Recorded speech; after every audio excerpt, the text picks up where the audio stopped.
डब्यासाठी कुठलेही पदार्थ बनवत असतील तर कमी वेळात पटकन होणारे सगळ्यांना आवडतात आणि चमचमीत असायला पाहिजे।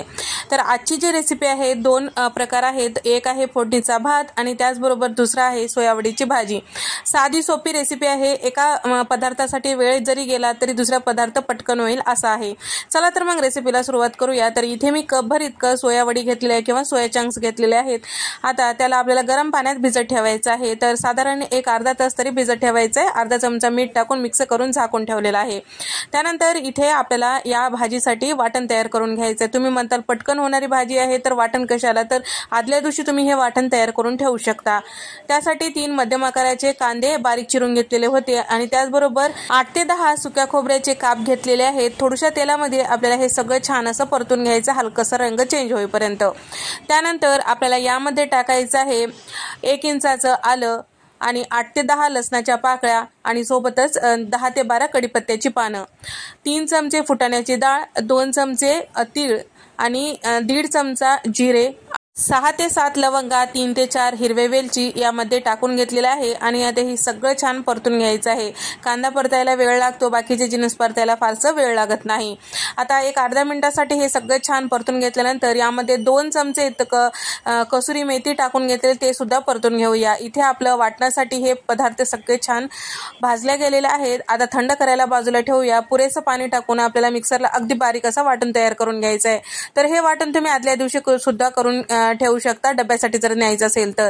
इथे साधारण 20 मिनिटांनंतर तुम्ही बघू शकता आपले सोयावडी जे आहे छान असं पाण्यामध्ये भिजल्या गेलेले आहेत। सोयावडीमध्ये जे एक्स्ट्राचं पाणी आहे थोडंसं दाबून या पद्धतीने वेगळं करायचं आहे आणि बाजूला काढून ठेवायचं आहे। अगदीच जोर देऊन करायचं नाही, हलकंसं दाब करायचं म्हणजे यामधलं एक्स्ट्राचं पाणी निघून जातो। आता भाजीला फोडणी देण्यासाठी कढईमध्ये इथे मी 4 चमचे तेल टाकून घेतलेलं आहे, 2 चमचे इतकं लोणी टाकून घेतलेलं आहे, बटर सुद्धा वापरू शकता, अर्धा चमचा जिरे, अर्धा चमचा मोहरी छान फुलू द्यायचं।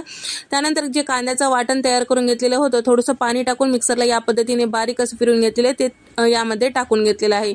त्यानंतर सगळं छान व्यवस्थित 1 मिनिट परतून घेतल्यानंतर खडे मसाले टाकून घ्यायचे। तर खडे मसाल्यांमध्ये यामध्ये इथे मी टाकत आहे 2 ते 3 तमालपत्र, 1 चक्री फूल, छोटे 2 तुकडे दालचिनीचे आणि 1 मोठी वेलची टाकून घेतलेले आहे। सगळं छान व्यवस्थित मिक्स करायचं आहे। त्यानंतर 3 मध्यम आकाराचे टोमॅटो मिक्सरला फिरून घेतलेले होतं ते सुद्धा आपल्याला यामध्ये टाकून 1 मिनिट परतून घ्यायचं आहे। त्यानंतर पावडर मसाले टाकून घ्यायचं, 1.5 चमचा लाल मिरची पावडर, 1 चमचा धने पावडर, 1 चमचा गरम मसाला, अर्धा चमचा हळद यामध्ये टाकून घेतलेला आहे। चवीपुरतं मीठ म्हणजेच भाजीला जेवढं मीठ लागते तेवढं टाकून घेतलेलं आहे। 2 मिनिटं हे वाटण कमी गॅसवर छान असं परतून घ्यायचं, करपू द्यायचं नाही। त्यानंतर यामध्ये थोडीशी कोथिंबीर टाकून घेतलेली आहे आणि त्याचबरोबर आता आपल्याला यामध्ये जे सोयावडी आपण भिजवून ठेवलेलं होतं ते सुद्धा टाकून घ्यायचं आहे। तर आता हे वाटण जास्त वेळ परतून घ्यायचं आहे आणि करपू द्यायचं नाही। त्यासाठी काय करायचं, थोडंसं पाणी टाकायचं आणि त्याचबरोबर हे सगळं मिक्स करून तेल साईडला सुटेपर्यंत कमी गॅसवर आपल्याला हे वाटण वाफून घ्यायचं आहे आणि मधात 1 ते 2 वेळेस आपल्याला चेक करत राहायचं आहे। तोपर्यंत आपण भात तयार करून घेऊया। तर इथे आपण मस्त असं आंध्रा टाईप लोणचं भात, तर साधी सोपी रेसिपी आहे। त्यासाठी मी इथं शिजवलेला भात घेतलेला आहे। तर कोलम तांदूळ साधारण 1.5 वाटी इतकं कुकरला मोकळा शिजून घेतलेला होतं, थंड करायला ठेवलेला आहे। त्यानंतर इथे मी 2 चमचे इतकं आंब्याचं लोणचं घेतलेलं आहे, अर्धा चमचा हळद आणि अर्धा चमचा धने पावडर, अर्धा चमचा भाजलेली जिऱ्याची पूड, अर्धा चमचा लाल मिरची पावडर, चवीपुरतं मीठ टाकून घेतलेलं आहे। तर लोणच्यामध्ये आधीच सगळे पावडर मसाले असतात, त्यासाठी आपल्याला बेताने टाकायचं आहे। सगळं छान व्यवस्थित मिक्स करून घ्यायचं आहे। तर साधं लोणचं भात खाण्यामध्ये आणि फोडणीचं लोणचं भात खाण्यामध्ये फार फरक आहे आणि चव सुद्धा मस्त लागते। आता याला फोडणी देण्यासाठी कढईमध्ये मी साधारण 4 चमचे तेल टाकून घेतलेलं आहे, अर्धा चमचा मोहरी, अर्धा चमचा जिरं, मुठभर शेंगदाणे टाकून छान कुरकुरीत होईपर्यंत परतून घ्यायचं आहे। त्यानंतर इथे मी साधारण 4 चमचे इतकं फुटाण्याची डाळ सुद्धा टाकून घेतलेली आहे, ते सुद्धा परतून घ्यायचं आहे। मुठभर कोथिंबीर, 10 ते 12 कढीपत्त्याची पानं, 2 मध्यम आकाराचे कांदे बारीक चिरून घेतलेले ते सुद्धा टाकून घेतलेलं आहे। हे सगळं छान व्यवस्थित 1 मिनिट परतून घेतल्यानंतर यामध्ये आपण जे मिक्स करून ठेवलेलं लोणचं भात होतं ते टाकून घ्यायचं आहे आणि एकदा पूर्ण व्यवस्थित मिक्स करायचं आहे आणि कमी गॅसवर 1 मिनिटासाठी वाफून घ्यायचं आहे। फारसं काही करायचं नसते पण चव मात्र भारी लागतो।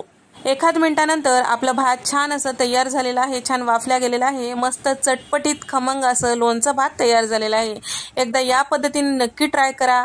तर नेहमीचा भाताचा प्रकार कंटाळा आला असेल तर तुम्ही हे लोणचं भात ट्राय करू शकता। कुठलंही लोणचं तुम्ही यामध्ये यूज करू शकता जे आंब्याचं असते। तर या ठिकाणी आता लोणचं भात तयार झालेलं आहे आणि इथे आपली भाजी सुद्धा तयार झालेली आहे। मधात 1 ते 2 वेळेस मिक्स करत राहिलेलं आहे। तेल साईडला सुटलेलं आहे, याचाच अर्थ आपलं वाटण छान असं शिजल्या गेलेलं आहे।